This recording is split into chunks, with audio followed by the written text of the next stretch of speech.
When I applied to colleges, I didn't have a top choice, and I was like, I would like to be out of state because I like going to new places. And I was like, oh, animal science looks cool, and colleges that have that are not, high in number. And applying to Ohio State, I was like, that seems chill. I wanted a big city because I like doing things that are not, like in bubbles. And so when I toured here, I was like, that looks cool. Then I got a good scholarship, and I actually met with Esther DeBusk, who works in the school, and she's now my supervisor, like for my job. So it was kind of just like all these cool connections. And when I applied and I got the scholarship, and I was like, I want to make sure I can change my major to like wildlife if I wanted to, because I originally wanted to be like a wildlife animal vet, and that like shifted because I decided to work more with people. But natural resource management was like a good alternative, as was forestry, fisheries, and wildlife. But I switched my first semester actually. I was working on harmful algal bloom research in the summer of 2019, and we were working on a mapping project to kind of show how harmful algal blooms form and when they might form and what they might look like as time progresses in like late summer, because they are a pretty big thing here in Ohio. I didn't really know much about them in Georgia because we do have them, but we don't have giant freshwater lakes like here in the Midwest. And so I was like, oh, harmful algal blooms, doing kind of like fisheries and like periphyton, kind of like algae collection, and then entering that information into like databases and collecting like sediment samples to inform the mapping project. So it was a lot of lab work, but also a lot of like field sampling. So we were kind of going out every day collecting stuff, but then I was like back in the lab in the afternoons doing work as well.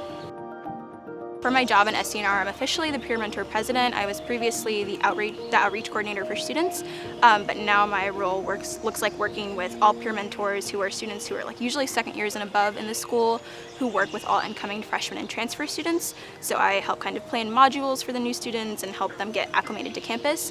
But I also serve on panels and kind of talk to parents and students before students actually apply and come to school here.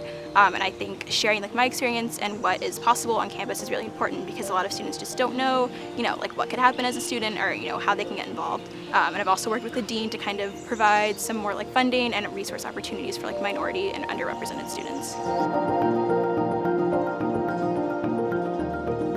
So after graduation, I would like to work in the government for a little bit, probably in the federal government, like in the Bureau of Land Management or Department of the Interior, doing like policy and education work for visitors to like national parks and other public lands. And then I am applying for a fellowship that will be working with like a national 501c3 agency probably, and working at that for a couple years, and I'll probably go on to grad school because I would like to implement like education policy into conservation work. So making sure students have exposure and have opportunities to kind of see what's around them, because I think it's really important that people know what is possible, because a lot of times students will come here and they're like, oh, I didn't know I could get involved in that, and they like missed out on an opportunity. So making sure like young students especially have that is really important to me in the conservation sector. I'm a Morrill Scholar as well as an LSAM Scholar, which are both entities in the Office of Diversity and Inclusion. But I've also gotten scholarships through like the Academic Affairs group and like through Honors and Scholars, and so I've been able to study abroad and do some of my research has been funded through those scholarship opportunities. So I really appreciated like having those and being able to kind of explore options that may not have been as easy to follow otherwise.